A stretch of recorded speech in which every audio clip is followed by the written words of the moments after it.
আসসালামু আলাইকুম। দেশ ও প্রবাসী ভাইরা যারা দূর দূরান্ততে থাকেন, প্রবাসী ভাইরা ও বোনেরা সবাইকে লক্ষ্য করে ভিডিওটা করছি। প্রিয় মাদারীপুর একটি গ্রামের দৃশ্য তুলে ধরছি। আমি দেশে থেকে ঢাকা যাচ্ছে যারা অনেক দিন হয়েছে প্রবাসে থাকে, তারা হয়তো জানেন না বর্তমান দেশে উন্নয়ন কেমন হয়েছে। তাই আমার ভিডিওটা দেখলে বুঝতে পারবেন। চলেন ভিডিওর সাথে থাকা যাক। বিশেষ করে আমাদের গ্রামের যেগুলো ভাইরা প্রবাসে থাকেন, তারা হয়তো এই ভিডিওটা দেখলে খুব ভালো লাগবে। আলহামদুলিল্লাহ। আর আগের তুলনায় আমাদের দেশ অনেক উন্নয়ন হয়েছে, আলহামদুলিল্লাহ। তাই বলবো, এই ভিডিওটি যার সামনে পড়বে দয়া করে সে লাইক কমেন্ট শেয়ার দিতে ভুলবেন না। অবশ্যই লাইক কমেন্ট শেয়ার দিয়ে আমাদের সাথে থাকবেন। দেখেন দেশটা কত সুন্দরভাবে শেখ হাসিনা গড়ে তুলেছেন, আলহামদুলিল্লাহ। এই পর্যন্ত আমি কোনো প্রবাসী হইনি, তাই আমি সবসময় ঢাকা থাকি, এসির কাজ করি। যাই হোক, দেশে 10-12 দিনের জন্য বা 8-10 দিনের জন্য হঠাৎ আসি। খুবই কষ্টজনক যে দেশ ছেড়ে চলে যাই। আমার এরকম দেশ সবুজ, চারখানা সবুজ ঘাস ভরা, নিঃশ্বাস নিতে খুবই ভালো, আরামাইশ। যাই হোক, চলে যেতে হবে এই টাকা উপার্জনের জন্য, পরিবারের জন্য, পরিবারের সুখের জন্য। আর যারা দূরপ্রবাসী থাকেন, তারা কতটা কষ্টজনক যে নিজের দেশ ছেড়ে কত দূরে যে থাকতে হয়। তারা খুবই একটা বড় ত্যাগী, যে নিজের মাতৃভূমি ছেড়ে অনেক মাইল দূরে যে টাকা উপার্জন করে পরিবারকে সুখে রাখার জন্য। যাই হোক, বেশি কিছু বলবো না।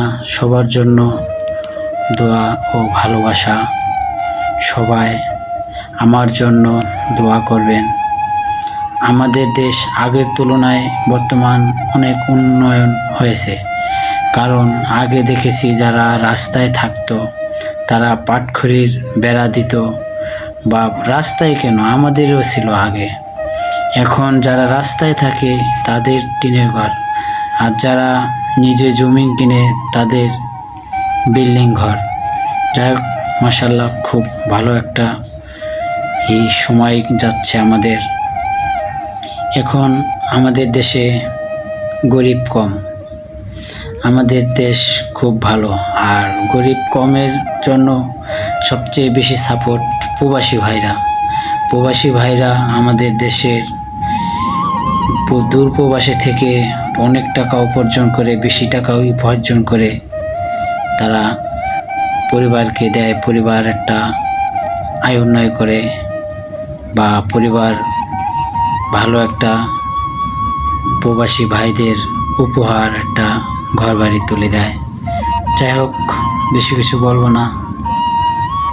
দেখেন, আমাদের এই চৌরাস্তা ছিল আগে অন্যরকম। চৌরাস্তা ছিল চৌরাস্তা, এখন চৌরাস্তা হয়ে গেছে বিমানবন্দরের মতন, কত সুন্দর। যাই হোক, চৌরাস্তা এখন অনেক উন্নয়ন হয়েছে। চৌরাস্তা চিনতে পারবেন না যারা অনেক দিন প্রবাসে থাকেন, এরা চৌরাস্তা চিনতে পারবেন না। সন্ন্যাসীর চৌরাস্তা, বন্দরখোলা, তারপরে চৌরাস্তা, তারপরে দৌলতপুর, তারপরে ব্রিজঘাট, আরিয়ালখা। এখন চলে যাচ্ছি, আমি বাসে উঠে গেছি, বলেশ্বরে বাসে। আলহামদুলিল্লাহ, আমার বাস খুব দ্রুত চলতেছে, ভালো লাগতেছে। প্রায় ঢাকার ভিতরে আমি ঢুকে যাচ্ছি। আপনারা সবাই দেখেছেন যে আমি কিভাবে গ্রাম থেকে আসলাম, আর কিভাবে সম্পূর্ণটাই আমি ভিডিও ধারণ করেছি, যে কিভাবে আমাদের গ্রাম থেকে ঢাকা আসতে কতটা সুবিধা হয়েছে। যে এখন যারা আরও 15 বছর আগে যারা গ্রাম থেকে বা 20 বছর আগে যারা গ্রাম থেকে শহরে আসতেন তারা হয়তো জানতে পারবেন যে আগের তুলনায় কীরকম হয়েছে, বর্তমান কীরকম হয়েছে। যাই হোক, সবাই কমেন্টে জানাবেন যে আগের তুলনায় কীরকম হয়েছে, যে ঢাকা আসতে কীরকম সুবিধা বা অসুবিধা, সে মতামত সবাই কমেন্টে দেবেন। আলহামদুলিল্লাহ, সবাই আমার জন্য দোয়া করবেন। দেখতে পাচ্ছেন যে উপরে 2 লাইন, নিচে 2 লাইন, কত সুন্দর গাড়ি যানবাহন করতেছে। আলহামদুলিল্লাহ, আমরা যখন দেশ থেকে ঢাকা যাই বা ঢাকা থেকে দেশে যাই তখন বুঝতে পারি যে রোডঘাট আলহামদুলিল্লাহ আগের তুলনায় খুবই ভালো। আর যারা প্রবাসে থাকেন 20 বছর 15 বছর আসেন না,